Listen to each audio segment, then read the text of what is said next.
Break तो बाद एक बार फिर तो स्वागत है न्यूज़ 18 पंजाब हरियाणा हिमाचल ਦੇ ਮੰਚ ਏਜੰਡਾ ਪੰਜਾਬ 2021 ਦੇ ਵਿੱਚ ਚਰਚਾ ਕਰ ਰਹੇ ਹਾਂ ਸਰਕਾਰ ਦੇ ਨੁਮਾਇੰਦਿਆਂ ਦੇ ਨਾਲ ਸਰਕਾਰ ਦੀ ਕਾਰਗੁਜ਼ਾਰੀ ਦੇ ਬਾਰੇ ਤੇ ਹੁਣ ਗੱਲ ਕਰਦੇ ਹਾਂ ਉਸ ਵਿਭਾਗ ਦੀ ਜਿਹੜਾ ਇਸ ਵੇਲੇ ਸਿਆਸਤ ਦੇ ਵਿੱਚ ਚੋਣਾਂ ਦੇ ਵਿੱਚ ਵੀ ਇੱਕ ਪੱਖ ਦਾ ਮੁੱਦਾ ਬਣਿਆ ਹੋਇਆ ਹੈ। ਪੰਜਾਬ ਖੇਤੀ ਪ੍ਰਧਾਨ ਸੂਬਾ ਹੈ ਪਰ ਇਸ ਵਾਰ ਇਹ 1 ਸਾਲ ਤੋਂ ਲੰਬੇ ਕਿਸਾਨੀ ਸੰਘਰਸ਼ ਦੀ ਦੇਣ ਹੈ ਕਿ ਪੰਜਾਬ ਦੀ ਸਿਆਸਤ 'ਚ ਖੇਤੀ ਤੇ ਕਿਸਾਨੀ गूंज उठी है। तो चर्चा करांगे पंजाब के खेतीबाड़ी मंत्री काका रणदीप सिंह नाभा दे नाल उन्हां तो जानदे हां खेती लई सरकार ने की काम कीते ते उन्हां दा खेती सैक्टर दी बेहतरी दे लई की आइडिया है ते उन्हां दे नाल चर्चा करनगे साडे एंकर्स विजयपाल बराड़ ते Gaurav Shukla. Over to you Gaurav and Vijaypal. शुक्रिया आश, बहुत धन्यवाद। तो जो जिक्र असीं कर रहे हैं कि पिछले 1.5 साल दे विच खेतीबाड़ी किसानी अजिहा मुद्दा है जिस दे उत्ते खूब चर्चा हुई है, खूब बवाल भी होया है और दिल्ली के बॉर्डर के उत्ते जो प्रदर्शन होया वो सब के जहन के विच भी है। अज इस इशू के उत्ते गलबात करांगे। काका रणदीप सिंह नाभा जी साडे नाल जुड़े हुए हैं। सर सब तो पहला बहुत बहुत स्वागत है एजेंडा पंजाब की स्टेज के उत्ते न्यूज़ 18 पंजाब के उत्ते। बहुत बहुत तुहाडा शुक्रिया, तुसीं मैनूं न्यूज़ 18 के अधीन इत्थे मार्फिक अपने दर्शकों के तहत किया है। बहुत बहुत तुहाडा धन्यवाद। मैं शुरुआत सर किसानी तो क्योंकि तुसीं खेतीबाड़ी डिपार्टमेंट नूं देख रहे हो, शुरुआत असीं इत्थों ही करन जा रहे हैं कि 2022 के लिए खेती ਦੇ ਲਈ ਕਾਂਗਰਸ ਦੇ ਕੋਲ ਕੀ ਪਲਾਨ ਹੈ ਜਾਂ ਜੋ ਅਸੀਂ ਨਾਮ ਰੱਖਿਆ ਏਜੰਡਾ ਪੰਜਾਬ, ਏਜੰਡਾ ਕੀ ਹੈ? ਕਿਉਂਕਿ 1 ਸਾਲ ਦੇ ਵਿੱਚ ਸਭ ਕੁਝ ਦੇਖਿਆ ਆਪਾਂ, ਅੰਦੋਲਨ ਹੋਇਆ, ਅੰਦੋਲਨ ਦੀ ਹੁਣ ਸਮਾਪਤੀ ਹੋ ਚੁੱਕੀ ਹੈ ਪਰ ਬਹੁਤ ਸਾਰੇ ਇਸ਼ੂਜ਼ ਅੱਜ ਵੀ ਕਿਸਾਨਾਂ ਦੇ ਹੈਗੇ ਨੇ ਔਰ ਖਾਸ ਤੌਰ ਤੇ 2017 ਵਾਲੇ ਵਾਅਦੇ ਵੀ। 2022 ਦੇ ਵਿੱਚ ਕੀ ਏਜੰਡਾ ਤੁਹਾਡੇ ਕੋਲ ਕਿਸਾਨਾਂ ਦੇ ਲਈ?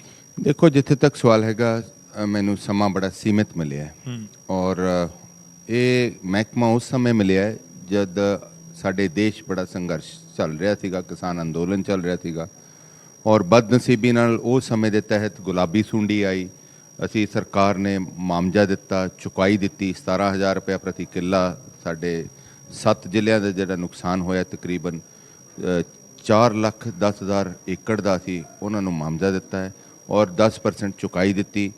ਔਰ ਜਿੱਥੇ ਤੱਕ ਪੰਜਾਬ ਦਾ ਸਵਾਲ ਹੈ, ਪੰਜਾਬ ਇੱਕ ग्रीन रेवोल्यूशनरी स्टेट ਉਹਦੀ ਸ਼ੁਰੂਆਤ ਪੰਜਾਬ ਦੀ ਪਛਾਣ ਉੱਤੋਂ ਹੋਈ ਔਰ ਕਿਉਂਕਿ ਜਿਹੜੀ ਆਰਥਿਕ ਤੌਰ ਤੇ ਸਾਡੀ ਪੰਜਾਬ ਦੀ ਪਛਾਣ ਹੈ ਉਹ ਖੇਤੀਬਾੜੀ ਨਾਲ ਜੁੜੀ ਹੈ ਔਰ ਮੇਰਾ ਖਿਆਲ ਜਿਹੜੀ 2022 ਦੀ ਚੋਣ ਹੋਣੀ ਹੈ ਉਹ ਵੀ ਕਿਸਾਨੀਅਤ ਦੇ ਮੁੱਦੇ ਤੇ ਲੜੀ ਜਾਣੀ ਹੈ। ਅੱਜ ਜਿਹੜੇ ਹਾਲਾਤ ਹਨ ਪੰਜਾਬ ਦੇ, ਸਾਡੇ ਕੋਲ ਸਹੂਲਤਾਂ ਰਹੀਆਂ ਔਰ ਇਹ ਮਹਿਕਮਾ ਪਿਛਲੇ 25-30 ਵਰ੍ਹੇ ਤੋਂ ਮੁੱਖ ਮੰਤਰੀ ਸਾਹਿਬਾਨ ਕੋਲ ਰਿਹਾ। ਅਸੀਂ ਕਿਤੇ ਨਾ ਕਿਤੇ ਸਰਕਾਰਾਂ ਵੱਲੋਂ ਚੂਕ ਜ਼ਰੂਰ ਹੋਈ ਹੈ ਜਿਹੜੀ ਅਸੀਂ ਕਿਸਾਨ ਨੂੰ ਪੂਰੀ ਸਹੂਲਤ ਜਾਂ ਪੂਰਾ ਫੈਸਿਲਿਟੀਜ਼ ਨਹੀਂ ਦੇ ਸਕੇ। ਪੰਜਾਬ ਨੂੰ ਆਉਣ ਵਾਲੇ ਵਿਜ਼ਨ ਡਾਕੂਮੈਂਟ ਜੋ ਪੰਜਾਬ ਸਰਕਾਰ ਬਣਾ ਰਹੀ ਹੈ, ਖੇਤੀਬਾੜੀ ਮਹਿਕਮਾ ਬਣਾ ਰਿਹਾ, 6 ਜ਼ੋਨਾਂ 'ਚ ਤਬਦੀਲ ਕਰ ਰਹੇ ਹਾਂ। ਜਿੱਥੇ ਜਿੱਥੇ ਜਿਵੇਂ ਤਰਨ ਬੈਲਟ ਹੈ, ਬਕਾਇਦਾ ਉੱਥੇ ਨਾਸ਼ਪਾਤੀ ਹੁੰਦੀ ਹੈ, ਉੱਥੇ ਪ੍ਰੋਸੈਸਿੰਗ ਪਲਾਂਟ ਦੀ ਕਿਉਂਕਿ ਸਮਾਂ ਹੁਣ ਹੈ ਨਹੀਂ ਸਾਡੇ ਪਲਾਂਟ ਲੱਗਣ ਦੇ ਤਹਿਤ ਨਾ MOU ਸਾਈਨ ਕਰਨ ਦੀ, ਸਾਡੇ ਕੋਲ 71 ਦਿਨ 72 ਦਿਨ ਹੋਏ ਹਨਗੇ। ਔਰ ਉਵੇਂ ਹੀ ਜਿਹੜੀ ਆਲੂ ਬੈਲਟ ਹੈ, ਕੰਢੀ ਏਰੀਆ ਤੁਹਾਡੇ ਬਕਾਇਦਾ ਉੱਥੇ ਜਾ ਕੇ ਤੁਹਾਡੀ ਮੱਕੀ ਹੁੰਦੀ ਹੈ, ਫੋਰੈਸਟਰੀ ਹੈਗੀ, ਤੁਹਾਡਾ ਸਿਟਰਸ ਹੁੰਦਾ ਮਾਲਵੇ ਬੈਲਟ ਜਾ ਕੇ, ਸਾਡੀ ਮਾਲਵਾ ਬੈਲਟ ਜਾ ਕੇ ਆਲੂ ਹੁੰਦੇ। ਇਹ ਜ਼ੋਨਾਂ ਨੂੰ ਜਦ ਤੱਕ ਅਸੀਂ ਬਕਾਇਦਾ ਪ੍ਰੋਸੈਸਿੰਗ ਯੂਨਿਟ ਨਹੀਂ ਲਗਾਉਂਦੇ ਉਦੋਂ ਤੱਕ ਕਿਸਾਨ ਨੇ ਤਬਦੀਲੀ ਰੈਵੋਲੂਸ਼ਨ ਨਹੀਂ ਲਿਆਣੀ। ਔਰ ਮੇਰਾ ਖਿਆਲ ਹੈ ਉਹਦੇ ਲਈ ਅਸੀਂ ਟੈਕਨੋਲੋਜੀ ਨੂੰ ਵੀ ਨਾਲ ਇਨਕੋਰਪੋਰੇਟ ਕਰਨ ਜਾ ਰਹੇ ਹਾਂ। ਜਿਹੜੀ ड्रोन टेक्नोलॉजी है क्योंकि NSA नैशनल सिक्योरिटी एक्ट के अधीन आती है, सो साडी कोशिश है गवर्नमेंट ऑफ इंडिया तो प्रवानगी लैके और एक बड़ा जिहड़ा ड्रोन है तकरीबन लगभग 6 लीटर लिक्विड चक सकता है, 6 तो लैके 12 लीटर तक। जे वो असी इनकॉर्पोरेट करके नाल हर जिले च ड्रोन दे दिए जिवें असी हुण लाल डोरी के अधीन कर रहे हैं तो ਉਹਦੇ तहत मैं समझ ਜਿਹੜਾ नुकसान ਹੁੰਦਾ है फसलों का वो एक सीमित जगह तक रह जाता है, जबकि किसान पैसा भी बर्बाद करता है, पूरी फसल की स्प्रे करता है और ਉਹਦੇ ਨਾਲ ਤੁਹਾਡਾ ਸੋਇਲ ਦਾ ਵੀ ਨੁਕਸਾਨ ਹੁੰਦਾ ਹੈ, ਤੁਹਾਡੀ ਭੂਮੀ ਦਾ ਵੀ ਨੁਕਸਾਨ ਹੁੰਦਾ।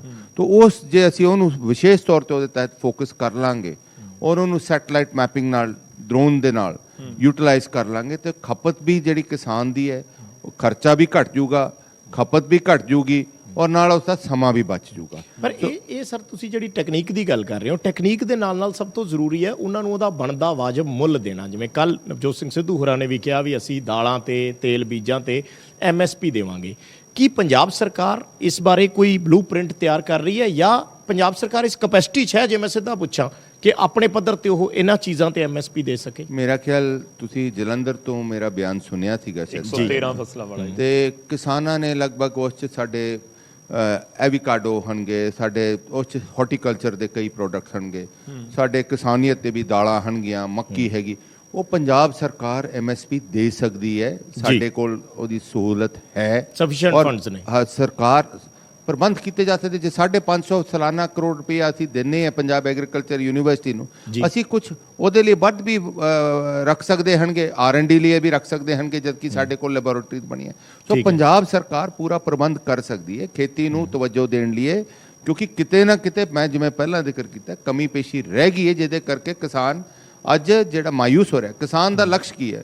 60-70 ਹਜ਼ਾਰ ਰੁਪਇਆ ਪ੍ਰਤੀ ਏਕੜ ਜਦ ਤੱਕ ਉਹਨੂੰ ਮਿਲਦਾ ਨਹੀਂ ਪੈਸਾ, ਉਹਦੀ ਫਸਲ ਦਾ ਉਹਦੀ ਕੀਮਤ ਉਹਨੂੰ ਵਸੂਲ ਨਹੀਂ ਹੁੰਦੀ, ਉਦੋਂ ਤੱਕ ਉਹ ਸੁਰੱਖਿਅਤ ਨਹੀਂ ਮਹਿਸੂਸ ਹੁੰਦਾ। ਤਾਂ ਹੀ ਕਿਸਾਨ ਅੰਦੋਲਨ ਤੇ ਬੈਠੇ ਕਣਕ ਝੋਨੇ ਤੇ ਤਾਂ ਹੀ ਕਣਕ ਝੋਨੇ ਤੇ ਚੱਲ ਰਹੇ, ਤਾਂ ਹੀ ਉਹ ਅੰਦੋਲਨ ਕਰ ਰਹੇ ਹੋ, ਐਮਐਸਪੀ ਮੰਗ ਰਹੇ ਹਨਗੇ। ਐਮਐਸਪੀ ਉਹਨਾਂ ਨੂੰ ਇਹ ਵਾਰਾ ਵਟਾਉਂਦੀ ਹੈ, ਪ੍ਰਤੀ ਕਿੱਲਾ ਉਹ 3 ਫਸਲਾਂ ਲਾਉਂਦੇ ਉਹਨਾਂ ਨੂੰ ਵਾਰਾ ਵਟ ਜਾਂਦਾ।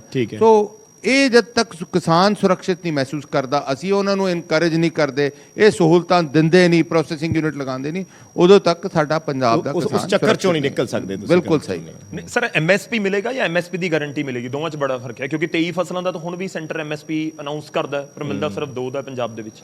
ਦੇਖੋ, ਗਾਰੰਟੀ ਨਹੀਂ ਮਿਲਦੀ। ਐਮਐਸਪੀ ਜਿੱਥੇ ਤੱਕ ਗਰੰਟੀ ਦਾ ਸਵਾਲ ਹੈ, ਸਰਕਾਰ ਨੂੰ ਇਹਦਾ ਬਿੱਲ ਲਿਆਉਣਾ ਪੈਣਾ ਹੈ, ਔਰ ਜੇ ਸਾਡੀ ਕਾਂਗਰਸੀ ਸਰਕਾਰ ਬਣਦੀ ਹੈ, it is a state subject, ਅਸੀਂ ਬੈਠ ਕੇ ਇਹਦਾ ਬਿੱਲ ਲਿਆ ਸਕਦੇ ਹਾਂ। ਜਿਵੇਂ ਅਸੀਂ ਬਕਾਇਦਾ 2 ਬਿੱਲ ਰੱਦ ਕੀਤੇ ਹਨਗੇ, ਇੱਕ ਬਿੱਲ 'ਚ ਤਬਦੀਲੀ ਕੀਤੀ ਹੈਗੀ ਸਦਨ ਦੇ ਵਿੱਚ, ਇੱਕ ਮਾਰਕੀਟ ਪ੍ਰੋਡਿਊਸਰ ਜਿਹੜਾ ਬਿੱਲ ਸੀਗਾ ਉਹਨੂੰ ਅਸੀਂ ਰੱਦ ਕੀਤਾ, ਕਿਉਂਕਿ ਉਹਨੇ ਫਾਊਂਡੇਸ਼ਨ ਲੈ ਕੀਤੀ 3 ਕਾਲੇ ਕਾਨੂੰਨ ਬਣਾਉਣ ਦੀ, ਜਿਹੜਾ 2013 ਦਾ ਮਾਰਕੀਟ ਬਿੱਲ ਅਕਾਲੀ ਦੀ ਸਰਕਾਰ ਵੇਲੇ ਨਿਕਲਿਆ ਸੀਗਾ, ਅਕਾਲੀ ਭਾਜਪਾ ਦੀ ਸਰਕਾਰ ਦੇ ਤਹਿਤ। ਉਹਦੇ ਆਧਾਰ ਤੇ ਸਾਡਾ ਪੰਜਾਬ ਦਾ ਨੁਕਸਾਨ ਹੋਇਆ। तो वो बिल मैं कापियां तर ही नाल अज लेके आया थी, ताकि वो बिल इसलिए तब्दील किए गए, अमेंडमेंट की थी जिथे मार्केट क्रिएट की गई, जिथे जिमीदार अज असुरक्षित महसूस करता थी, किते ना किते व्यापारी आके साडी जमीनां ते काबज हो जाणगे, लै लैणगे, जिहदे विच क्लॉजेज ऐसे भी लिखे गए सी कि उन्हें जिहड़ी भूमि है वो गहणे रखी जा सकती थी, तो वो वरतों की जा सकती। जिहड़ा किराएदार है जे गहणे रख सकता है, तो गाह नूं नुकसान तो किसान का होना, जिहड़ी जमीन हैगी। सो इस नूं बचाउण लिए काफ़ी असीं प्रबंध करके विजन डॉक्यूमेंट ले आए हांगे, ताकि गाह नूं किसानियत नूं असीं उत्साहित करके तब्दीली दे राह ते पा सकीए। ਸਰ, ਮੈਂ ਇਸੇ ਨਾਲ ਜੁੜਿਆ ਇੱਕ ਹੋਰ ਸਵਾਲ, ਤੁਸੀਂ ਜ਼ਿਕਰ ਕੀਤਾ ਆਲੂ ਦਾ ਕਿ ਤੁਹਾਡੀ ਬੈਲਟ ਦੇ ਵਿੱਚ ਆਲੂ ਆਉਂਦਾ ਹੈ। ਸੁਖਬੀਰ ਬਾਦਲ ਕਹਿੰਦੇ ਨੇ ਕਿ ਜੇ ਉਹਨਾਂ ਦੀ ਸਰਕਾਰ ਬਣੀ ਤਾਂ ਅਸੀਂ ਸਬਜ਼ੀਆਂ ਦੇ ਉੱਤੇ ਐਮਐਸਪੀ ਦੇ ਦਾਂਗੇ। ਐਮਐਸਪੀ ਦਾ ਤੁਸੀਂ ਖੁਦ ਜ਼ਿਕਰ ਕਰ ਰਹੇ ਹੋ, ਇਹ ਪ੍ਰੈਕਟੀਕਲ ਪੋਸੀਬਲ ਹੈ? बिल्कुल हो सकता है, जो सरकार की कहते नीयत चंगी होए तो सब कुछ होना हो सकता है, पर इन्ने साल उन्होंने मौका मिले किया भी जा सकता थी। उन्होंने कोल बकायदा दिल्ली की वजारत च महकमा भी रहा, प्रोसैसिंग एग्रो प्रोसैसिंग रहा, तो बदनसीबी नाल साडे कोल समा नहीं हैगा। असी कोरिलेट करके असी कोशिश कर रहे हैं हुण भी, क्योंकि जिहड़ी साडी इजरायली इकोनॉमिक अफेयर के इंचार्ज नताशा जी आए सीगे, उन्होंने भी आश्वासन दिता सीगा कि असीं तुहाडे नाल जरूर MOU 1-2 साइन करांगे, लेकिन चलो उन्होंने कोई घरेलू प्रॉब्लम्स आ गए जिहदे करके वो चाहते भी सीगे कि असीं बाहरों विदेशी कंपनियां नाल लियाईए, और टैक्नोलॉजी के आधार पर असीं क्रॉपलिन जिही कंपनियां यूटिलाइज कर रहे हैं, जिहड़ी असीं इनकॉर्पोरेट टैक्नोलॉजी क्योंकि एग्रीकल्चर नाल ਇਹ ਨਾ ਬਸ इसलिए भी इंपॉर्टेंट है कि ਅੱਜ being a head of department ਤੁਹਾਡੇ ਕੋਲ अपॉर्चुनिटीज ਨੇ, ਬੇਸ਼ੱਕ ਸਮਾਂ ਘੱਟ ਹੈ, ਪਰ ਕਿਉਂਕਿ ਤੁਸੀਂ ਅੱਗੇ ਤੁਹਾਡੀ ਸਰਕਾਰ ਨੇ ਰਿਪੀਟ ਕਰਨਾ ਹੈ ਜਾਂ ਕਿਸੇ ਹੋਰ ਨੇ ਆਉਣਾ ਹੈ, ਕੋਈ ਬਲੂਪ੍ਰਿੰਟ ਘੱਟੋ ਘੱਟ ਰੱਖ ਕੇ ਜਾਓ as a head of department. ਤੁਸੀਂ ਕੁਝ ਐਸਾ ਤਿਆਰ ਕਰ ਰਹੇ ਹੋ ਕਿ ਜੇ ਕੋਈ ਹੋਰ ਵੀ ਆਉਂਦਾ ਤਾਂ ਕੱਲ ਨੂੰ ਤੁਹਾਨੂੰ ਦੋਸ਼ ਨਾ ਦੇਵੇ ਵੀ ਜੀ ਇਹ ਆਪਣੇ ਐਲਾਨ ਕਰਕੇ ਚਲੇ ਗਏ ਤੇ ਅਸੀਂ ਉਹ ਨਵੇਂ ਸਿਰਿਓਂ। ਆਮ ਤੌਰ ਤੇ ਇਦਾਂ ਹੁੰਦਾ ਹੈ। देखो, अज तक मेरा ख्याल एग्रीकल्चर च विजन डॉक्यूमेंट बनया भी नहीं सी जी। विजन डॉक्यूमेंट इसलिए बना रहे जा रहा है, यील्ड जिन्हों आपां पैदावार कहने जी, किसान प्रेरित तद होगा जद ਉਹਦੀ फसल च वाधा होगा। वो वाधा टेक्नोलॉजी तो बिना मुमकिन नहीं है जी। उचारक तौर पर उदाहरण मैं तुहानूं दसन चलिया, अर्जेंटीना ते ब्राज़ील च नरमा उगदा है, 350 हैक्टर घट तो घट ते तकरीबन 2-2.5 लाख हैक्टर तक लोगों की जमीन है। उत्थे कुल 50-60 बंदे ਉਹਦੀ रखवाली या देखभाल करते, पर ਜਿਹੜੇ ਉਹਨਾਂ ਦੀ ਯੀਲਡ ਹੈ, ਪੈਦਾਵਾਰ ਹੈ जी, ਸਾਡੇ ਨਰਮੇ ਨਾਲੋਂ 30 ਤੋਂ 40% ਦੀ ਵੱਧ ਹੈ। ਉਹ ਇਨਕੋਰਪੋਰੇਟ ਟੈਕਨੋਲੋਜੀ ਕਰ ਚੁੱਕੇ, ਠੀਕ ਹੈ। ਔਰ ਉਹਦੀ ਟੈਕਨੋਲੋਜੀ ਦੇ ਤਹਿਤ ਉਹ ਉਤਪਾਦਨ ਉਹਨਾਂ ਦਾ ਵੱਧਦਾ ਹੈ ਤਾਂ ਉਹਨਾਂ ਦਾ ਜਿਹੜੀ ਖਪਤ ਹੈ ਘਟਦੀ ਹੈ। ਠੀਕ ਹੈ। ਉਹੀ ਟੈਕਨੋਲੋਜੀ ਜੇ ਪੰਜਾਬ ਵਰਤਣੀ ਸ਼ੁਰੂ ਕਰ ਦੇ, ਸਾਡਾ ਕਿਸਾਨ ਹੌਲੀ ਹੌਲੀ ਵਿਸ਼ਵਾਸ ਜਤਾ ਲੇ ਕਿ ਸਾਡੇ ਕੋਲ ਸਾਧਨ ਦਿੱਤੇ ਗਏ ਹਨ। ਜਿਵੇਂ ਬਕਾਇਦਾ ਪਰਾਲੀ ਦੇ ਜਲਾਉਣ ਲਈ ਹਰ ਪਹਿਲਾ ਪਰਾਲੀ ਖੇਤ ਜਲਾ ਦਿੰਦਾ ਸੀ ਕਿ ਅਸੀਂ ਜਲਦੀ ਆਲੂ ਬੀਜਣੇ, ਹੌਲੀ ਹੌਲੀ ਉਹਨਾਂ ਨੂੰ ਸੰਦ ਦਿੱਤੇ ਗਏ। ਸਰਕਾਰ ਵੱਲੋਂ ਸਬਸਿਡੀ ਦਿੱਤੀ ਜਾ ਰਹੀ ਹੈ। ਐਨਜੀਟੀ ਨੇ ਕਿਹਾ ਪਿਛਲੇ ਸਾਲ ਨਾਲੋਂ 41% ਤੁਹਾਡੀ ਜਿਹੜੀ ਅੱਗ ਲੱਗਦੀ ਹੈ ਪਰਾਲੀ ਨੂੰ ਘਟੀ ਹੈ। ਤਾਂ ਉੱਥੇ ਦਿੱਲੀ ਸਰਕਾਰ ਜਦ ਕਿ ਕੇਜਰੀਵਾਲ ਸਾਹਿਬ ਤਕਰੀਰ ਕਰਦੇ ਰਹੇ, ਸਾਡੀ ਨਿੰਦਾ ਕਰਦੇ ਰਹੇ, ਪੰਜਾਬ ਦੀ, ਹਰਿਆਣੇ ਦੀ, ਯੂਪੀ ਦੀ, ਸੁਪਰੀਮ ਕੋਰਟ ਨੇ ਬਕਾਇਦਾ ਉਹਨਾਂ ਨੂੰ ਆਲੋਚਨਾ ਕੀਤੀ ਕਿ 4 ਤੋਂ 10% ਕੁੱਲ ਜਿਹੜਾ ਨੁਕਸਾਨ ਹਵਾ ਦਾ ਦਿੱਲੀ ਦਾ ਹੋ ਰਿਹਾ ਹੈ ਉਹ ਪਰਾਲੀ ਦੇ ਜਲਾਉਣ ਨਾਲ ਹੋ ਰਿਹਾ। ਬਾਕੀ ਦਿੱਲੀ ਸਰਕਾਰ ਨੂੰ ਦੋਸ਼ੀ ਠਹਿਰਾਇਆ ਕਿ ਤੁਹਾਡੀ ਜ਼ਿੰਮੇਵਾਰੀ ਹੈ ਜਿਹੜੇ ਤੁਹਾਡੇ ਨਾਗਰਿਕ ਹੈ ਉਸ ਨੂੰ ਸਹੀ ਹਵਾ ਦੇਣ ਦੀ। ਤੁਸੀਂ ਨਰਮੇ ਦਾ ਜ਼ਿਕਰ ਕੀਤਾ, ਮੈਂ ਪਰਾਲੀ ਵਾਲੇ ਮਸਲੇ ਤੇ ਆਉਂਗਾ। ਨਰਮੇ ਦੇ ਉੱਤੇ ਬਹੁਤ ਮਾਰ ਪੈਂਦੀ ਹੈ, ਕਦੇ ਚਿੱਟੀ ਸੁੰਡੀ, ਕਦੇ ਚਿੱਟੀ ਮੱਖੀ, ਕਦੇ ਗੁਲਾਬੀ ਸੁੰਡੀ। ਇਸ ਵਾਰ ਵੀ ਬਹੁਤ ਨੁਕਸਾਨ ਹੋਇਆ ਗੁਲਾਬੀ ਸੁੰਡੀ ਦੀ ਵਜ੍ਹਾ ਦੇ ਨਾਲ। ਸਰਕਾਰ ਨੇ ਮੁਆਵਜ਼ੇ ਦਾ ਐਲਾਨ ਕੀਤਾ। ਆਮ ਆਦਮੀ ਪਾਰਟੀ ਕਹਿੰਦੀ ਹੈ ਕਿ 17,000 ਨਾਲ ਕੁਝ ਨਹੀਂ ਹੋਣਾ, ਇਹ 50,000 ਰੁਪਏ ਕਰੋ ਤੁਸੀਂ। ਦੇਖੋ ਜਦ ਪੋਸੀਬਲ ਹੈ 50,000 ਰੁਪਏ? ਮੇਰਾ ਖਿਆਲ ਦੇਖੋ ਮੁਮਕਿਨ ਨਹੀਂ ਹੈ। ਆਪਾਂ ਜਿਹੜੀ ਕਿਉਂਕਿ ਚੋਣ ਦਾ ਮੁੱਦਾ ਬਣਾਉਣ ਦੀ ਕੋਸ਼ਿਸ਼ ਕੀਤੀ ਜਾ ਰਹੀ।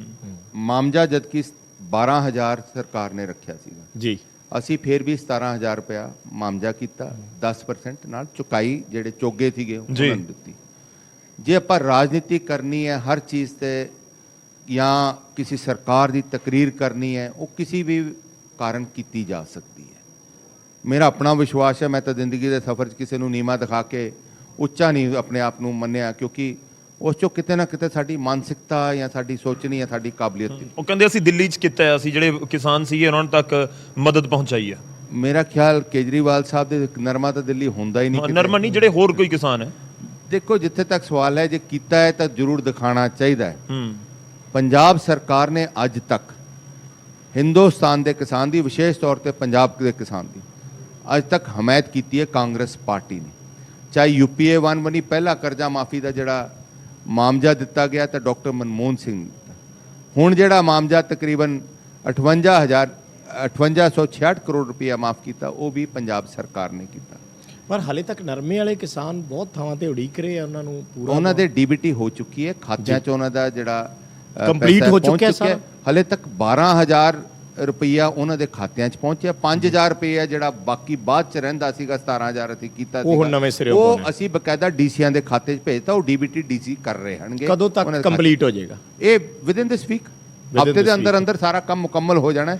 ਉੱਥੇ ਤੁਹਾਨੂੰ ਆਪ ਦੱਸਣਗੇ ਕਿਸਾਨ ਸਾਡੇ ਖਾਤਿਆਂ 'ਚ ਪਹੁੰਚ ਚੁੱਕੇ। ਔਰ ਜਿਹੜਾ ਖੇਤ ਮਜ਼ਦੂਰਾਂ ਦਾ ਜ਼ਿਕਰ ਆ ਰਿਹਾ ਸੀਗਾ, ਨਰਮਾ ਚੁਗਾਈ ਵਾਲੇ, ਉਹਨਾਂ ਨੂੰ ਕਿਸ ਤਰੀਕੇ ਨਾਲ ਕੰਸੀਡਰ ਕੀਤਾ ਗਿਆ? ਕਿਉਂਕਿ ਮੈਂ ਮਾੜਾ ਜਿਹਾ ਕਿਸਾਨ ਯੂਨੀਅਨ ਨੇ ਆਪ ਫੈਸਲਾ ਕੀਤਾ ਕਿ ਜਿਹੜਾ ਕੋਈ ਦੋਸ਼ੀ ਹੈ, ਕੋਈ ਗਲਤ ਲਊਗਾ, ਅਸੀਂ ਉਹਨਾਂ ਤੇ ਕਾਨੂੰਨੀ ਕਾਰਵਾਈ ਕਰਾਂਗੇ। ਕਿਉਂਕਿ ਮਾਨਯੋਗ ਮੁੱਖ ਮੰਤਰੀ ਸਾਹਿਬ ਦੀ ਅਗਵਾਈ ਹੇਠ ਮੀਟਿੰਗ ਹੋਈ ਸੀਗੀ ਸਾਡੇ ਕਿਸਾਨ ਮਜ਼ਦੂਰ ਵਾਲਿਆਂ ਨਾਲ ਵੀ, ਔਰ ਉਹਨਾਂ ਨੇ ਇਹ ਨਿਰਣੇ ਲੈ ਲਿਆ ਸੀ ਕਿ ਜੇ ਕੋਈ ਗਲਤ ਲਊਗਾ ਤਾਂ ਉਸ ਤੇ ਸਖਤ ਕਾਰਵਾਈ ਕਰਾਂਗੇ। ਕਿਉਂਕਿ ਕੋਈ ਗਲਤ ਵਪਾਰੀ ਲੈਂਦਾ ਤਾਂ ਜ਼ਿੰਮੇਵਾਰੀ ਉਹਨਾਂ ਦੀ ਬਣਦੀ ਹੈ। ਉਹਨਾਂ ਨੇ ਮੈਕੈਨਿਜ਼ਮ ਬਣਾਇਆ, ਉਹਨਾਂ ਨੇ ਇਹ ਤਰੀਕਾ ਬਣਾਇਆ ਸੀਗਾ ਔਰ ਅਪਣਾ ਕੇ DCਆਂ ਨੂੰ ਦੱਸਿਆ ਸੀ। ਉਸ ਤਰੀਕੇ ਨਾਲ DCਆਂ ਨੇ ਡਿਸਪੈਂਸਮੈਂਟ ਕੀਤੀ ਹੈ ਔਰ ਖਾਤਿਆਂ 'ਚ ਉਹਨਾਂ ਦੇ ਪੈਸੇ ਭੇਜੇ। ਮੰਤਰੀ ਸਾਹਿਬ, ਪਿਛਲੀ ਵਾਰ ਨਾਰਾ ਸੀ ਕਰਜ਼ਾ ਕੁਰਕੀ ਖਤਮ, ਫਸਲ ਦੀ ਪੂਰੀ ਰਕਮ। ਇਸ ਵਾਰ ਕੀ ਹੈ?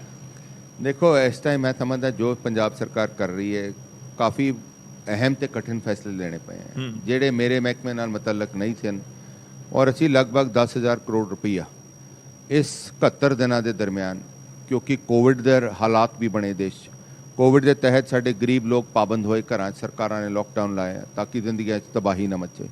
ਔਰ ਇਹ ਜਿਹੜਾ ਗਰੀਬ ਨੂੰ ਰਾਹਤ ਦੇਣ ਦਾ ਉਪਰਾਲਾ ਕੀਤਾ, ਜਿਹਦੇ ਵਿੱਚ ਅਸੀਂ ਬਕਾਇਦਾ ਉਹਨਾਂ ਦੇ ਬਿਜਲੀ ਦੇ ਬਿੱਲ ਮਾਫ ਕੀਤੇ ਕਿਉਂਕਿ ਦਿਹਾੜੀਦਾਰ ਕਮਾ ਨਹੀਂ ਸਕਿਆ, ਪਾਣੀ ਦੇ ਬਿੱਲ ਮਾਫ ਕੀਤੇ, ਪਾਣੀ ਜਿਹੜੀ ਬਿਜਲੀ ਹੈ ਉਸ 'ਚ ਕਟੌਤੀ 3 ਰੁਪਏ ਪ੍ਰਤੀ ਯੂਨਿਟ ਕੀਤੀ। ਇਹ ਬੋਝ ਪੰਜਾਬ ਸਰਕਾਰ ਨੇ ਸਾਰਾ ਚੁੱਕਿਆ ਤਾਂ ਕਿ ਗਰੀਬ ਆਪਣਾ ਜਿਹੜਾ ਹੈਗਾ 2 ਵਕਤ ਦਾ ਵਧੀਆ ਸਾਹ ਲੈ ਸਕੇ, ਵਧੀਆ ਰੋਟੀ ਖਾ ਸਕੇ। ਔਰ ਜਿਹੜਾ ਦਰਦ ਜਾਂ ਸੰਤਾਪ ਉਹਨੇ ਭੋਗਿਆ ਕੋਵਿਡ ਕਰਕੇ, ਉਹਨੂੰ ਅਸੀਂ ਕੁਛ ਨਾ ਕੁਛ ਯੋਗਦਾਨ ਉਹਨਾਂ ਦੇ ਤਹਿਤ ਉਹਨਾਂ ਦੀ ਜ਼ਿੰਦਗੀਆਂ 'ਚ ਪਾ ਸਕੀਏ। ਔਰ ਮੇਰਾ ਖਿਆਲ ਹੈ ਪੰਜਾਬ ਸਰਕਾਰ ਨੇ ਜਿਹੜਾ ਮੁੱਖ ਮੰਤਰੀ ਸਾਹਿਬ ਚੰਨੀ ਸਾਹਿਬ ਨੇ ਫੈਸਲਾ ਲਿੱਤਾ, ਇਹ ਬਹੁਤ ਅਹਿਮ ਫੈਸਲਾ ਹੈ, ਲੋਕਾਂ ਦੇ ਹਿੱਤਾਂ ਦਾ ਫੈਸਲਾ ਰਿਹਾ। ਔਰ ਜਿਹੜਾ ਗਾਹਾਂ ਨੂੰ ਵੀ ਕੋਸ਼ਿਸ਼ ਇਹੀ ਕਰ ਰਹੇ ਹਾਂ ਕਿ ਲੋਕਾਂ ਦੀ ਸਰਕਾਰ ਬਣ ਸਕੇ ਔਰ ਇਹ ਸੰਦੇਸ਼ਾ ਵੀ ਦੇਣ ਤੁਹਾਨੂੰ ਲੱਗਦਾ ਕਿ ਜਿਹੜੇ 2017 ਚ ਵਾਅਦੇ ਕੀਤੇ ਗਏ ਸੀ ਉਹ ਪ੍ਰੈਕਟੀਕਲ ਪੋਸੀਬਲ ਨਹੀਂ ਸੀ ਕਿਉਂਕਿ 90000 ਕਰੋੜ ਦਾ ਕਿਉਂਕਿ ਬਹੁਤ ਸਾਰੀਆਂ ਜ਼ਿਆਦਾ ਕਰ ਦਿੱਤੇ ਗਏ ਐਜ਼ ਪਰ ਸਟੇਟ ਦਾ ਜੋ ਰੈਵਨਿਊ ਸੀ ਮੇਰਾ ਖਿਆਲ ਕਿ 1.5 ਲੱਖ ਕਰੋੜ ਦਾ ਬਜਟ ਟੋਟਲ 90000 ਕਰੋੜ ਦੇ ਕਰਜ਼ੇ ਮਾਫ ਲੋਕ ਪੁੱਛ ਰਹੇ ਆ ਕਿਵੇਂ ਹੋਣਗੇ ਹੁਣ ਸਰਕਾਰਾਂ ਦੇ ਵਿੱਚ ਜਿਹੜੇ ਨੁਮਾਇੰਦੇ ਨੇ ਉਹ ਵੀ ਕਹਿ ਰਹੇ ਨੇ ਕਿ ਕਿਵੇਂ ਕਰੀਏ ਮੇਰਾ ਖਿਆਲ ਤੁਸੀਂ ਮੇਰੇ ਤੋਂ ਕੁਝ ਕਹਾਉਣਾ ਚਾਹੁੰਦੇ ਜੇ ਕਿਤੇ ਕਮੀਆਂ ਪੇਸ਼ੀਆਂ ਰਹੀਆਂ ਹੈ ਕਾਂਗਰਸ ਦੀ ਸਰਕਾਰ ਤਾਂ ਹੀ ਇਹ ਤਬਦੀਲੀਆਂ ਹੋਈਆਂ ਨਵਜੋਤ ਸਿੰਘ ਸਿੱਧੂ ਸਾਹਿਬ ਪ੍ਰਧਾਨ ਬਣੇ ਬਕਾਇਦਾ ਮੁੱਖ ਮੰਤਰੀ ਚੰਨੀ ਸਾਹਿਬ ਸ਼ਾਇਦ ਸਾਡੇ ਮੁੱਖ ਮੰਤਰੀ ਬਣੇ ਕਿਉਂਕਿ ਕਾਂਗਰਸ ਪਾਰਟੀ ਦੀ ਵੀ ਇਹ ਉਮੀਦ ਸੀ ਕਿ ਲੋਕਾਂ ਨਾਲ ਜਿਹੜੀ ਭਾਵਨਾ ਜੁੜੀਆਂ ਹਨਗੀਆਂ ਜਿਹੜੇ ਵਾਅਦੇ ਕੀਤੇ ਸੀ ਉਹ ਪੂਰੇ ਕਰਨ ਦੀ ਲੋੜ ਹੈ ਸਮਾਂ ਚਾਹੇ ਘੱਟ ਸੀਗਾ ਤਾਂ ਸ਼ਾਇਦ ਤਾਂ ਹੀ ਖੇਤੀਬਾੜੀ ਮੰਤਰੀ ਮੈਂ ਬਣਿਆ ਔਰ ਅਸੀਂ ਕੋਸ਼ਿਸ਼ ਕੀਤੀ ਹੈ ਕਿ ਲੋਕਾਂ ਤੱਕ ਇਹ ਰਾਹਤ ਜਿੰਨੀ ਜਲਦੀ ਤੋਂ ਜਲਦੀ ਪਹੁੰਚਾ ਸਕੀਏ ਤਾਂ ਕਿ ਲੋਕ ਵਿਸ਼ਵਾਸ ਆਤਮ ਵਿਸ਼ਵਾਸ ਜਿਹੜਾ ਸਰਕਾਰ ਦੇ ਤਹਿਤ ਬਣਾਇਆ ਸੀ ਉਹਨਾਂ ਨੇ ਜਿਸ ਦਾ ਨਾਰਾ ਦੇ ਤਹਿਤ ਸਾਨੂੰ ਕਾਂਗਰਸ ਦਾ ਸ਼ਾਸਨ ਦਿੱਤਾ ਸੀ ਉਹ ਅਸੀਂ ਪੂਰਾ ਕਰਨ ਦੀ ਕੋਸ਼ਿਸ਼ ਕਰ ਰਹੇ ਹਾਂ ਵਿਰੋਧੀ ਇੱਕ ਗੱਲ ਕਹਿ ਰਹੇ ਨੇ ਕਿ ਕਾਂਗਰਸ ਦੇ ਨੁਮਾਇੰਦੇ ਅੱਜ ਦੀ ਡੇਟ ਦੇ ਵਿੱਚ ਇਸ ਤਰ੍ਹਾਂ ਰਿਐਕਟ ਕਰ ਰਹੇ ਨੇ ਕਿ ਕੈਪਟਨ ਰਾਜ ਵਰਸਸ ਚੰਨੀ ਰਾਜ ਪਰ ਉਹ ਕਹਿ ਰਹੇ ਕਿ ਤੁਸੀਂ 5 ਸਾਲ ਦਾ ਹਿਸਾਬ 70 ਦਿਨਾਂ ਦੀ ਸਰਕਾਰ ਹੀ ਹੈ 70 ਦਿਨਾਂ ਦੀ ਸਰਕਾਰ ਦਾ ਹਿਸਾਬ ਨਹੀਂ ਦੇਣਾ ਤੁਸੀਂ 5 ਸਾਲ ਦਾ ਹਿਸਾਬ ਦੇਣਾ ਪਿਛਲੀ ਸਰਕਾਰ ਕਿਹਾ ਜਾਂਦਾ ਹੈ ਕੈਪਟਨ ਅਮਰਿੰਦਰ ਸਿੰਘ ਜੇ ਹੁਣ 3 ਮਹੀਨੇ ਚੰਗੀ ਸਰਕਾਰ ਕਰ ਰਹੀ ਹੈ ਤੁਸੀਂ ਜੇ ਪੁਰਾਣੇ ਚ ਲੈ ਕੇ ਚੱਲੋਗੇ ਪੁਰਾਣਾ ਇਤਿਹਾਸ ਲੈ ਕੇ ਚੱਲਦੇ ਰਹੋਗੇ ਕਿ ਪੁਰਾਣੇ ਪਹਿਲਾਂ ਤੁਹਾਡੀ ਹੈ ਨਾ ਜੀ ਨਹੀਂ ਪਾਰਟੀ ਸਾਡੀ ਸੀ ਜੇ ਕਮੀਆਂ ਪੇਸ਼ੀਆਂ ਰਹੀ ਪਾਰਟੀ ਨੇ ਮਜਬੂਰਨ ਤੌਰ ਤੇ ਤਾਂ ਹੀ ਤਬਦੀਲੀਆਂ ਕੀਤੀਆਂ ਹਨਗੀਆਂ ਤੁਸੀਂ ਐਕਸੈਪਟ ਕਰਦੇ ਹੋ ਵੀ ਕਮੀਆਂ ਪੇਸ਼ੀਆਂ ਰਹੀਆਂ ਨੇ ਪਹਿਲਾਂ ਕਮੀਆਂ ਪੇਸ਼ੀਆਂ ਜੇ ਰਹੀਆਂ ਤਾਂ ਹੀ ਤੇ ਤਬਦੀਲੀ ਹੋਈ ਹੈ ਜੇ ਕਮੀਆਂ ਪੇਸ਼ੀਆਂ ਨਾ ਹੁੰਦੀਆਂ ਤਬਦੀਲੀਆਂ ਵੀ ਨਾ ਹੁੰਦੀਆਂ ਆਪਾਂ ਸਾਰੇ ਜਾਣੋ ਜੇ ਕਿਸੇ ਨੇ ਕਮਜ਼ੋਰੀ ਪਿਛਲੇ ਛੱਡਤੀ ਹੈ ਤਾਂ ਮਤਲਬ ਉਹ ਕਮਜ਼ੋਰੀ ਦਾ ਖਿਆਮਾ ਜਾਂ ਨੁਕਸਾਨ ਅੱਜ ਨਵੇਂ ਬੰਦੇ ਵੀ ਭੋਗਦੇ ਰਹਿਣ ਤਾਂ ਜਿਹੜੇ ਐਫੀਸ਼ੀਐਂਟ ਤੌਰ ਤੇ ਜਾਂ ਕੋਸ਼ਿਸ਼ ਕਰ ਰਹੇ ਹਨਗੇ ਸਰਕਾਰ ਨੂੰ ਉਹਨਾਂ ਦੇ ਲੋਕਾਂ ਤੱਕ ਮੈਂ ਬੜੇ ਆਤਮ ਵਿਸ਼ਵਾਸ ਨਾਲ ਕਹਿ ਸਕਦਾ ਜਦ ਤੋਂ ਤਬਦੀਲੀਆਂ ਹੋਈਆਂ ਨਵਜੋਤ ਸਿੰਘ ਸਿੱਧੂ ਪ੍ਰਧਾਨ ਬਣੇ ਚਰਨਜੀਤ ਸਿੰਘ ਚੰਨੀ ਮੁੱਖ ਮੰਤਰੀ ਬਣੇ ਲੋਕਾਂ 'ਚ ਜਿਹੜਾ ਪਹਿਲਾਂ ਦਾ ਸਰਕਾਰ ਦਾ ਰਵੱਈਆ ਸੀ ਜੀ ਘੱਟ ਤੋਂ ਘੱਟ 20 ਤੋਂ 30% ਗ੍ਰਾਫ ਕਾਂਗਰਸ ਪਾਰਟੀ ਦਾ ਉੱਠਿਆ ਹੀ ਹੈ ਔਰ ਇਹ ਉੱਠਿਆ ਉਹਦਾ ਵਿਸ਼ੇਸ਼ ਕਾਰਨ ਹੈ ਕਿਉਂਕਿ ਲੋਕਾਂ ਦੀ ਭਾਵਨਾ ਸੀ ਜਿਹੜੀਆਂ ਜੁੜੀਆਂ ਸਨ ਜਿਹਦੇ ਕਰਕੇ ਨਿਰਾਸ਼ਾ ਸੀ ਉਹ ਹੋਰ ਆਸ ਉਹਨੇ ਜਗੀ ਹੈ ਕਿ ਸਾਡੀ ਭਾਵਨਾ ਤੇ ਪੂਰੀ ਉਤਰਨ ਦੀ ਸਰਕਾਰ ਕੋਸ਼ਿਸ਼ ਕਰ ਤਜਰਬਾ ਹੈ ਲਗਾਤਾਰ ਐਮਐਲਏ ਬੰਦੇ ਆ ਰਹੇ ਹੋ ਇੰਨੇ ਸਾਲਾਂ ਤੋਂ ਆਬਵੀਅਸਲੀ ਮੈਂ ਮਹਿਕਮੇ ਤੋਂ ਹਟ ਕੇ ਸਿਆਸੀ ਸਵਾਲ ਪੁੱਛ ਰਿਹਾ ਕਿ ਤੁਸੀਂ ਇਸ ਵੇਲੇ ਪੰਜਾਬ ਦੀ ਸਿਆਸੀ ਤਸਵੀਰ ਨੂੰ ਕੀ ਦੇਖ ਰਹੇ ਹੋ ਜਿੰਨੀਆਂ ਧਿਰਾਂ ਸਾਹਮਣੇ ਨੇ ਸਿੱਧਾ ਮੁਕਾਬਲਾ ਜੇ ਮੈਂ ਪੁੱਛਾਂ ਕਿਹਦੇ ਨਾਲ ਹੈ ਦੇਖੋ ਜੇ ਚੋਣ ਲੜਦੀ ਹੈ ਕਹਿੰਦੇ ਦੋ ਪਹਿਲਵਾਨ ਘੁਲਦੇ ਹਨਗੇ ਹਰ ਪਹਿਲਵਾਨ ਇਹੀ ਆਸ ਕਰਦਾ ਕਿ ਮੈਂ ਜਿੱਤ ਹਾਸਲ ਕਰਕੇ ਆਉਂਗਾ ਔਰ ਦਾਅ ਪੇਚ ਹਰ ਤਰ੍ਹਾਂ ਦੇ ਵਰਤਦਾ ਹੈਗਾ ਮੇਰਾ ਅੱਜ ਦੀ ਡੇਟ 'ਚ ਜਿਹੜੀ ਮੇਰੀ ਆਪਣਾ ਮੰਨਣਾ ਹੈ ਕਿ ਕਾਂਗਰਸ ਦਾ ਗ੍ਰਾਫ ਅੱਜ ਉੱਚਾ ਹੈ ਸਾਰਿਆਂ ਨਾਲੋਂ ਕੱਲ ਨੂੰ ਤਬਦੀਲੀਆਂ ਆ ਜਾਣ ਉਸ ਦੇ ਬਾਰੇ ਮੈਂ ਜ਼ਿਕਰ ਨਹੀਂ ਕਰ ਸਕਦਾ ਲੇਕਿਨ ਜਿੱਥੇ ਤੱਕ ਸਵਾਲ ਹੈ ਸਾਡੀ ਸਰਕਾਰ ਨੂੰ ਹਲੇ ਹੋਰ ਜ਼ੋਰ ਲਾਉਣ ਦੀ ਲੋੜ ਹੈ ਔਰ ਆਉਣ ਵਾਲੇ ਸਮੇਂ ਜਿਹੜਾ ਹੈਗਾ ਕਿਉਂਕਿ ਸੀਮਿਤ ਸਮਾਂ ਰਹਿ ਗਿਆ ਹੈ ਜੀ ਅਸੀਂ ਉਸ ਸਥਿਤੀ 'ਚ ਖੜੇ ਹਾਂ ਜਿੱਥੇ ਕਹਿੰਦੇ ਆ T20 ਦਾ ਮੈਚ ਹੁੰਦਾ ਤੇ 4 ਓਵਰਾਂ 'ਚ ਤੁਹਾਨੂੰ ਤਕਰੀਬਨ 60 ਰਨ ਚਾਹੀਦੇ ਹੋ ਛੱਕੇ ਮਾਰ ਦਿਓ ਜਾਂ ਚੌਕੇ ਮਾਰ ਦਿਓ ਜਾਂ ਆਊਟ ਹੋ ਜਾਓ ਤਾਂ ਉਸ ਹਾਲਾਤ 'ਚ ਅਸੀਂ ਖੜੇ ਹਾਂ ਤਾਂ ਕੋਸ਼ਿਸ਼ ਕਰ ਰਹੇ ਹਾਂ ਛੱਕੇ ਚੌਕੇ ਮਾਰਨ ਦੀ ਜਦ ਤੱਕ ਹੈ ਤਾਂ ਉਦੋਂ ਤੱਕ ਅਸੀਂ ਕੋਸ਼ਿਸ਼ ਕਰਾਂਗੇ ਤੁਹਾਨੂੰ ਯੁਵਰਾਜ ਸਿੰਘ ਬਣਾ ਕੇ ਉਤਾਰ ਦਿੱਤਾ ਹਾਂਜੀ ਤੁਹਾਨੂੰ ਯੁਵਰਾਜ ਸਿੰਘ ਬਣਾ ਕੇ ਉਤਾਰ ਦਿੱਤਾ ਸਰਕਾਰ ਦੇ ਵਿੱਚ ਹੁਣ ਤੁਸੀਂ ਛੱਕੇ ਮਾਰ ਕੇ 4 ਓਵਰ ਹੈ ਤੁਸੀਂ ਇਹ ਜਿਤਾ ਸਕਦੇ ਇਹ ਹੋਇਆ ਚਾਹੇ ਯੁਵਰਾਜ ਸਿੰਘ ਸਮਝ ਲਓ ਚਾਹੇ ਵਿਰਾਟ ਕੋਹਲੀ ਸਮਝ ਲਓ ਚਾਹੇ ਧੋਨੀ ਸਮਝ ਲਓ ਪਰ ਹੁਣ ਅਸੀਂ ਉਸ ਹਾਲਤਾਂ 'ਚ ਸਾਨੂੰ ਜ਼ਿੰਮੇਵਾਰੀ ਦਿੱਤੀ ਗਈ ਜਦ ਸਾਨੂੰ ਪਰਫਾਰਮ ਕਰਨਾ ਸੀ ਜਾਂ ਆਊਟ ਹੋਣਾ ਸੀਗਾ ਤਾਂ ਮੇਰਾ ਖਿਆਲ ਹੈ ਜੇ ਭਾਵਨਾ ਦੇ ਤਹਿਤ ਅੱਜ ਸਰਕਾਰ ਦਾ ਗ੍ਰਾਫ 20 ਤੋਂ 30% ਉੱਠਿਆ ਹੈ ਤਾਂ ਇਹਦਾ ਸਿਹਰਾ ਕਾਂਗਰਸ ਪਾਰਟੀ ਨੂੰ ਜਾਂਦਾ ਸਿੱਧੀ ਲੜਾਈ ਕਿਹਦੇ ਨਾਲ ਦੇਖਦੇ ਹੋ ਮੇਰਾ ਖਿਆਲ ਜਿਹੜੀ ਸਾਡੀ ਲੜਾਈ ਹੋਏਗੀ ਮੇਰਾ ਆਪਣਾ ਵਿਸ਼ਵਾਸ ਹੈ ਹਰ ਅਕਾਲੀ ਦਲ ਤੇ ਆਮ ਆਦਮੀ ਪਾਰਟੀ ਨਾਲ ਅੱਜ ਦੀ ਡੇਟ 'ਚ ਲੜਾਈ ਚਲੋ ਇੱਕ ਆਖਰੀ ਸਵਾਲ ਕਿਉਂਕਿ ਤੁਹਾਡੀ ਵੀ ਮੀਟਿੰਗ ਹੈ ਤੁਸੀਂ ਨਿਕਲਣਾ ਕਿਸਾਨ ਆਗੂਆਂ ਦੇ ਨਾਲ ਬਤੌਰ ਖੇਤੀਬਾੜੀ ਮੰਤਰੀ ਗੱਲਬਾਤ ਹੁੰਦੀ ਰਹਿੰਦੀ ਹੋਣੀ ਹੈ ਇਹ ਬੜੀਆਂ ਚਰਚਾਵਾਂ ਚੱਲ ਰਹੀਆਂ ਕਿ ਕਿਸਾਨ ਆਗੂ ਕਿਸੇ ਪੋਲੀਟੀਕਲ ਪਾਰਟੀ ਜਾ ਸਕਦੇ ਤੁਹਾਡੇ ਵਾਲੇ ਪਾਸੇ ਵੀ ਆ ਰਹੇ ਕੋਈ ਆਗੂ ਨਾਮ ਚਾਹੇ ਨਾ ਦੱਸ ਦਿਓ ਕਿ ਹਾਂ ਕਿਸਾਨਾਂ ਨਾਲ ਕੋਈ ਗੱਲ ਚੱਲ ਰਹੀ ਹੈ ਦੇਖੋ ਹਰ ਦੀ ਭਾਵਨਾ ਆਪਣੀਆਂ ਹੁੰਦੀਆਂ ਇੱਕ ਜਮਹੂਰੀਅਤ ਹੈ ਔਰ ਡੈਮੋਕ੍ਰੇਸੀ 'ਚ ਹਰ ਦਾ ਅਧਿਕਾਰ ਹੈ ਕਿ ਮੈਂ ਆਪਣਾ ਹੱਕ ਜਿਤਾਵਾਂ ਔਰ ਕਿਸਾਨ ਵੀ ਸ਼ਾਇਦ ਕੋਸ਼ਿਸ਼ ਕਰ ਰਹੇ ਕਿ ਆਪਣਾ ਹੱਕ ਜਿਤਾ ਸਕੀਏ ਜੀ ਇਹ ਸਮਾਂ ਦੱਸੂਗਾ ਤੈਅ ਕਰੂਗਾ ਕਿ ਕਿਸ ਹਾਲਾਤ ਕਿਹੋ ਜਿਹੇ ਸਮੀਕਰਨ ਪੰਜਾਬ 'ਚ ਬਣਨੇ ਹਨਗੇ ਪਰ ਕਿਤੇ ਨਾ ਕਿਤੇ ਤੁਹਾਡੇ ਮਾਧਿਅਮ ਦੇ ਜ਼ਰੀਏ ਮੈਂ ਜ਼ਰੂਰ ਬੇਨਤੀ ਕਰਾਂਗਾ ਕਿ ਅੱਛੇ ਲੋਕ ਸਮਾਜ 'ਚ ਲੈ ਕੇ ਆਓ ਤਾਂ ਕਿ ਜਿਹੜੇ ਸਿਆਸਤ ਹੈ ਜਿਹਦਾ ਬਦਲਾਵ ਆ ਗਿਆ ਕਿਉਂਕਿ ਮੇਰਾ ਵਿਸ਼ਵਾਸ ਹੈ ਅਸੀਂ ਉਹ ਦਿਹਾੜੇ ਜ਼ਰੂਰ ਮਨਾਉਂਦੇ ਹਾਂ ਸ਼ਹੀਦ ਭਗਤ ਸਿੰਘ ਮਹਾਤਮਾ ਗਾਂਧੀ ਜਿਹੇ ਸੁਖਦੇਵ ਰਾਜਗੁਰੂ ਦੇ ਜਿਨ੍ਹਾਂ ਨੇ ਕੁਰਬਾਨੀ ਕੀਤੀ ਹੈ ਇੱਕ ਜਮਹੂਰੀਅਤ ਪੈਦਾ ਕਰਨ ਲਈ। ਲੇਕਿਨ ਜਮਹੂਰੀਅਤ ਜਿਹੜੇ ਨੁਮਾਇੰਦੇ ਹੈ ਖੁਦ ਇੱਕ ਵੋਟ ਬੈਂਕ ਪੋਲਿਟਿਕਸ ਲਈ ਜਮਹੂਰੀਅਤ ਖਤਮ ਕਰਨ ਨੂੰ ਤੁਲੇ ਹਨਗੇ। ਜੇ ਸਮਾਜ 'ਚ ਆਪਾਂ ਸਹੀ ਮਾਇਨੇ ਨਾਲ ਉਹਨਾਂ ਤੇ ਪਹਿਰਾ ਕਰਨਾ ਹੈ ਤਾਂ ਰਾਜਨੀਤਿਕ ਤੌਰ ਤੇ ਤਬਦੀਲੀ ਲਿਆਉਣ ਦੀ ਲੋੜ ਹੈ, ਅੱਛੇ ਲੋਕਾਂ ਦੀ ਲਿਆਉਣ ਦੀ ਲੋੜ ਹੈ ਜਿਹੜੇ ਲੋਕ ਚੰਗੀ ਕਾਰਗੁਜ਼ਾਰੀ ਕਰਦੇ ਹਨ। ਸ਼ੁਕਰੀਆ ਜੀ, ਬਹੁਤ ਬਹੁਤ ਧੰਨਵਾਦ। ਰਣਦੀਪ ਨਾਭਾ ਜੀ ਸਾਡੇ ਨਾਲ ਜੁੜੇ, ਗੱਲਬਾਤ ਕੀਤੀ ਐਗਰੀਕਲਚਰ ਦੇ ਵਿਸ਼ੇ ਤੇ, ਕੁਝ ਸਿਆਸੀ ਵੀ ਗੱਲਾਂ ਬਾਤਾਂ। ਹੋਰ ਵੀ ਮਹਿਮਾਨ ਸਾਡੇ ਨਾਲ ਜੁੜਨਗੇ। ਏਜੰਡਾ ਪੰਜਾਬ ਦੇ ਵਿੱਚ ਸਰਕਾਰ ਦੇ ਨੁਮਾਇੰਦਿਆਂ ਤੋਂ ਅਸੀਂ ਸਵਾਲ ਪੁੱਛਦੇ ਰਹਾਂਗੇ। ਜੀ ਬਿਲਕੁਲ, ਵਾਪਸ ਰੁਕ ਕਰਦੇ ਹਾਂ ਅਰਸ਼ਦੀਪ ਜੀ। ਸ਼ੁਕਰੀਆ ਗੌਰਵ, ਸ਼ੁਕਰੀਆ ਵਿਜੇਪਾਲ, ਸ਼ੁਕਰੀਆ ਰਣਦੀਪ ਸਿੰਘ ਨਾਭਾ ਜੀ। ਤਾਂ ਕਾਕਾ ਰਣਦੀਪ ਸਿੰਘ ਨਾਭਾ ਖੇਤੀਬਾੜੀ ਮੰਤਰੀ ਚਰਚਾ ਕੀਤੀ ਖੇਤੀਬਾੜੀ ਦੇ ਮੁੱਦਿਆਂ ਦੇ, ਸਿਆਸਤ ਦੇ ਮੁੱਦਿਆਂ ਤੇ। ਕਹਿ ਰਹੇ ਨੇ ਕਿ ਤਬਦੀਲੀ ਲਿਆਉਣ ਦੀ ਜ਼ਰੂਰਤ ਹੈ ਸਿਆਸਤ ਦੇ ਵਿੱਚ ਵੀ ਤੇ ਖੇਤੀ ਦੇ ਵਿੱਚ ਵੀ। ਅੱਗੇ ਇਸੇ ਤਰੀਕੇ ਦੇ ਨਾਲ ਏਜੰਡਾ ਪੰਜਾਬ ਦੇ ਵਿੱਚ ਚਰਚਾ ਜਾਰੀ ਰਹੇਗੀ ਸਰਕਾਰ ਦੇ ਨੁਮਾਇੰਦਿਆਂ ਦੇ ਨਾਲ। ਫਿਲਹਾਲ ਇੱਕ ਛੋਟੇ ਜਿਹੇ ਬ੍ਰੇਕ ਦੇ ਲਈ ਰੁਕਦੇ ਹਾਂ।